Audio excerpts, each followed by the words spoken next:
الله من الشيطان الرجيم. بسم الله الرحمن الرحيم. لا يحل لك النساء من بعد ولا أن تبدل بهن من أزواج ولو أعجبك حسنهن إلا ما ملكت يمينك وكان الله على كل شيء رقيبا. سورہ احزاب کی اس آیت کے حوالے سے میں نے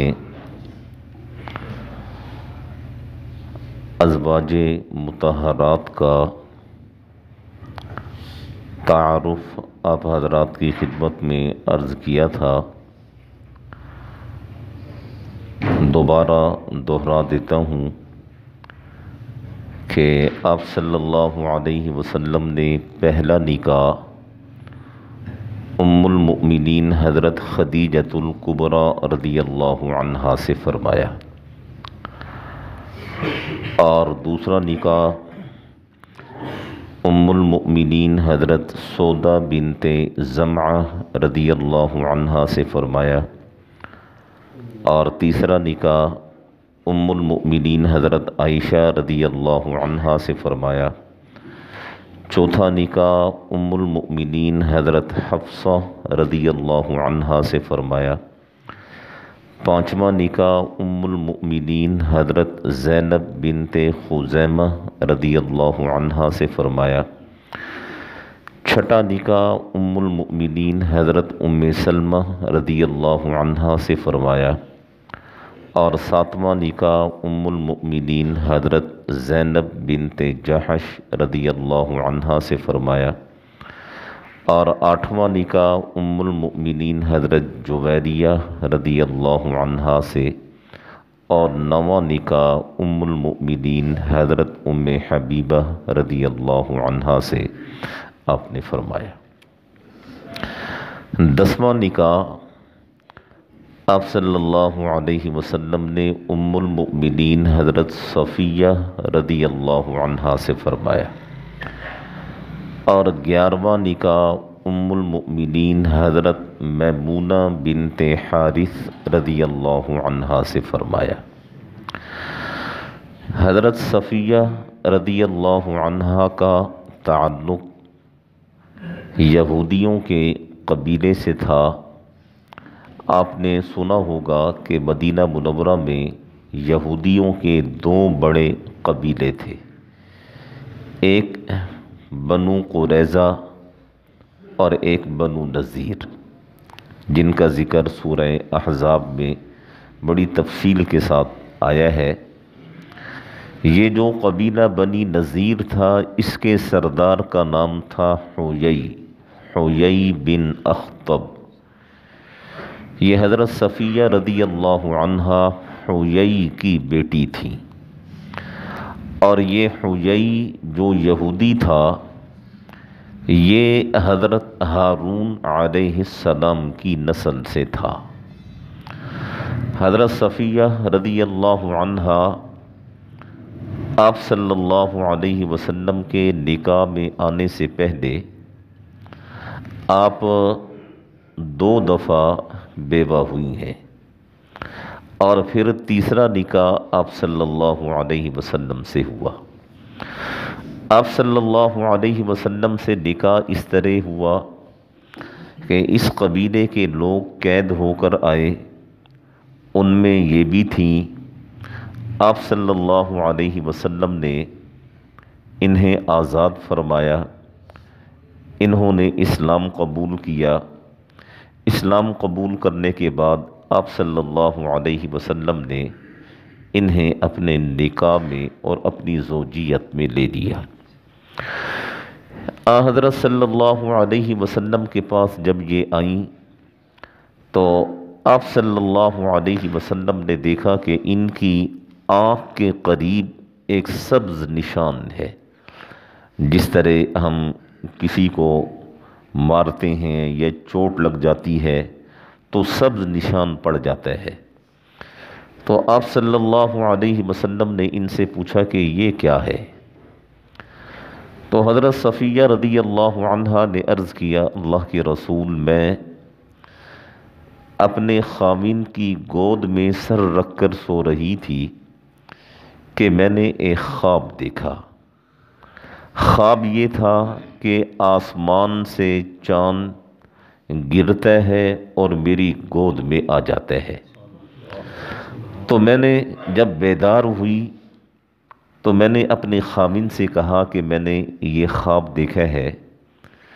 تو میرے خاوند نے غصے میں مجھے اس زور سے تھپڑ مارا اور کہا کہ تو یثرب کے بادشاہ کی بیوی بننا چاہتی ہے اور یہ خواب تو دیکھ رہی ہے، یہ سبز نشان اس کے تھپڑ کے ہے۔ آپ صلی اللہ علیہ وسلم نے فرمایا کہ پھر تم نے اپنے اس خواب کی تعبیر کو پا دیا کہ اب اللہ کے رسول کے حرم میں آ گئی ہو۔ یہ نکاح مدینہ منورہ سے باہر ہوا تھا۔ اس کو ذرا توجہ سے سنیے گا اور دیکھیے گا کہ تربیت کا کیا انداز ہے۔ ہر چیز وہ تربیت سے ہوا کرتی ہے، اور یہ تربیت انسان کا پتہ دیتی ہے کہ اس انسان کی کیسی تربیت ہے۔ جب حضرت صفیہ رضی اللہ عنہا آپ کا نکاح ہو گیا، نکاح کے بعد جب مدینہ منورہ آئیں تو ایک صحابی کے گھر میں انہیں ٹھہرایا گیا، اور یہ بڑی خوبصورت اور حسین عورت تھیں۔ پورے مدینہ منورہ میں ان کے حسن کے چرچے ہونے لگے، اور انصار کی عورتیں انہیں دیکھنے کے لیے آئیں۔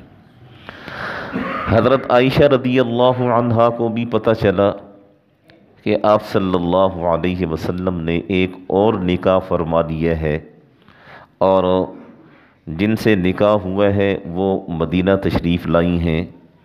تو حضرت عائشہ رضی اللہ عنہا بھی نقاب اوڑھ کر ان کو دیکھنے کے لیے آئیں، اور اتفاق سے آپ صلی اللہ علیہ وسلم نے پہچان لیا کہ یہ عائشہ ہیں۔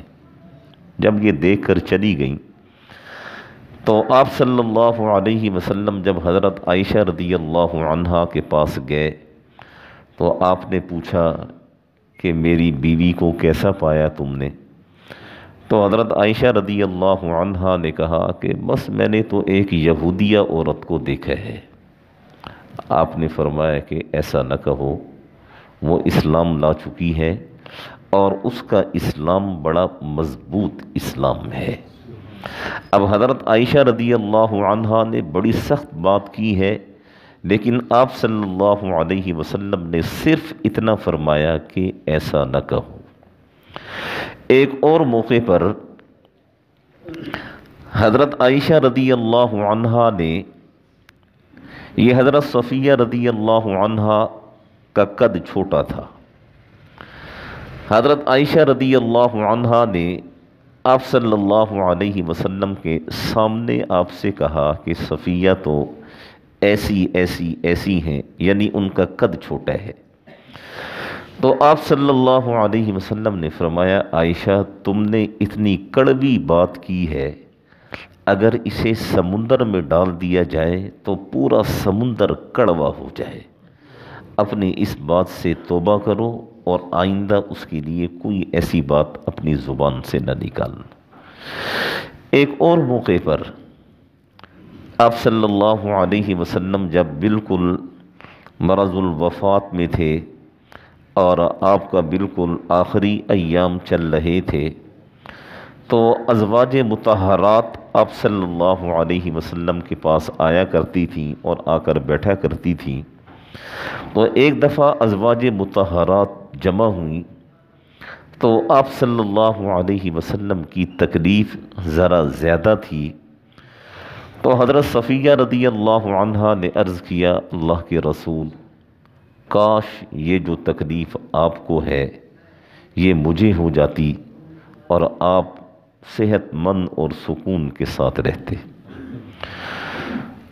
اب جو ازواج مطہرات تھیں انہوں نے آنکھوں ہی آنکھوں میں ایک دوسرے کو اشارے کیے کہ دیکھو یہ کیا کہہ رہی ہے، تو آپ صلی اللہ علیہ وسلم نے دیکھ لیا، تو آپ صلی اللہ علیہ وسلم نے فرمایا سنو، واللہ انہا لصادقہ، اللہ کی قسم یہ اپنی بات میں سچی ہے۔ ایک دفعہ آپ صلی اللہ علیہ وسلم تشریف لائے تو حضرت صفیہ رضی اللہ عنہا رو رہی تھی، تو آپ صلی اللہ علیہ وسلم نے پوچھا کہ کیا ہوا؟ تو انہوں نے کہا کہ اللہ کے رسول، عائشہ اور حفصہ یہ مجھے تنگ کرتی ہیں اور چھیڑتی ہیں۔ آپ نے فرمایا کیا کہتی ہیں؟ تو حضرت صفیہ رضی اللہ عنہا نے کہا کہ عائشہ وہ کہتی ہیں میں ابو بکر کی بیٹی ہوں، حفصہ کہتی ہیں میں عمر کی بیٹی ہوں، اور ہمارا تو آپ صلی اللہ علیہ وسلم سے بڑا قریبی تعلق ہے، اور تم پتہ نہیں کہاں سے آ گئی یہودیہ۔ تو آپ صلی اللہ علیہ وسلم نے فرمایا کہ جب انہوں نے تمہیں یہ کہا کہ میں عمر کی اور ابو بکر کی بیٹی ہوں، تو تم بھی یہ کہتی کہ میں حضرت ہارون علیہ السلام کی بیٹی ہوں، میرے چچا حضرت موسیٰ علیہ السلام ہیں، اور میرے خاوند محمد الرسول اللہ صلی اللہ علیہ وسلم ہیں۔ یہ آپ صلی اللہ علیہ وسلم کے خانگی معاملات تھے، گھریلو معاملات تھے، اور یہ آپ صلی اللہ علیہ وسلم کی ازواج مطہرات۔ حضرت صفیہ رضی اللہ عنہا سن 50 ہجری میں ان کا انتقال ہوا، مدینہ منورہ میں انتقال ہوا، اور حضرت صفیہ رضی اللہ عنہا کو جنت البقیع میں دیگر ازواج مطہرات کے ساتھ دفن کیا گیا۔ آپ صلی اللہ علیہ وسلم نے 11واں نکاح حضرت میمونہ بنت حارث رضی اللہ عنہا سے فرمایا، اور یہ ذہن میں رکھیں کہ یہ جو آپ کا 10واں 11واں نکاح ہے یہ اس عمر میں ہوا جب آپ صلی اللہ علیہ وسلم کی عمر مبارک تقریباً 58 سال تھی، اور یہ حضرت میمونہ بنت حارث رضی اللہ عنہا یہ آپ کی آخری بیوی ہیں۔ ان کے بعد پھر اللہ جل شانہ نے آپ کو مزید نکاح کرنے سے منع فرما دیا، اور یہ آیت نازل فرمائی لا یحل لک النساء، کہ ان کے بعد اب آپ کسی سے نکاح نہیں کر سکتے۔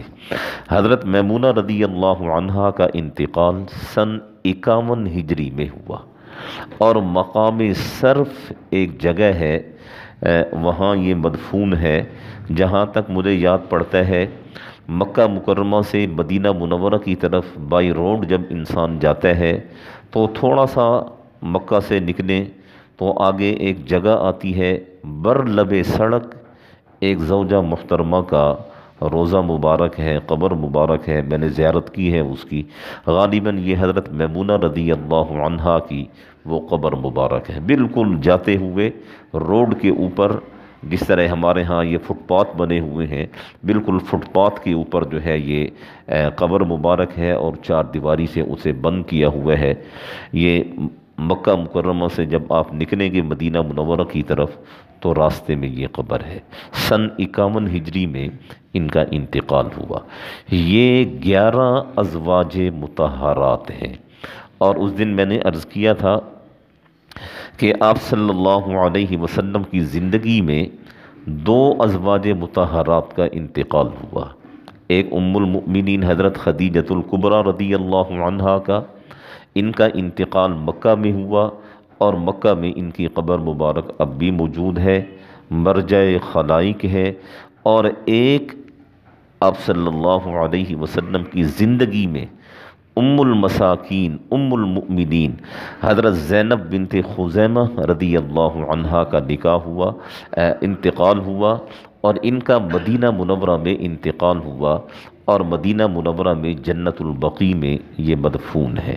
حضرت خدیجۃ الکبریٰ رضی اللہ عنہا اور حضرت میمونہ بنت حارث یہ مدینہ میں مدفون نہیں ہیں، بقیہ 9 ازواج مطہرات مدینۃ المنورہ میں جنت البقیع میں آرام فرما ہیں۔ یہ چیدہ چیدہ واقعات تھے ازواج مطہرات کے، جو میں نے آپ حضرات کی خدمت میں عرض کیے ہیں۔ یہ سورہ احزاب میں یہ آیت آئی تھی، تو اس آیت کے حوالے سے مجھ سے کسی ایک دو ساتھیوں نے کہا تھا کہ کم از کم ازواج مطہرات کا وہ تعارف ہو جانا چاہیے، تو اس لیے یہ چیزیں میں نے عرض کی ہیں۔ کل سے انشاءاللہ یہ جو درس قرآن کا سلسلہ ہے، سورہ احزاب کی آیت نمبر 53 سے انشاءاللہ اس سلسلوں کو شروع کریں گے۔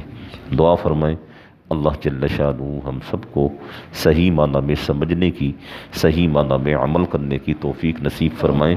اور یہ جو ازواج مطہرات ہیں، ان ازواج مطہرات میں سب سے آخر میں جن زوجہ محترمہ کا انتقال ہوا وہ میں نے عرض کیا تھا سن 62 ہجری میں، اور یہ سن 62 ہجری وہ ہے جس میں واقعہ کربلا ہوا ہے، یعنی جس سال واقعہ کربلا ہوا ہے اس سال آپ صلی اللہ علیہ وسلم کی آخری زوجہ محترمہ حضرت ام سلمہ رضی اللہ عنہا کا تقریباً 84 سال کی عمر میں انتقال ہوا تھا۔ اللہ تعالی ہم سب کو صحیح معنی میں سمجھنے کی، صحیح معنی میں عمل کرنے کی توفیق نصیب فرمائے۔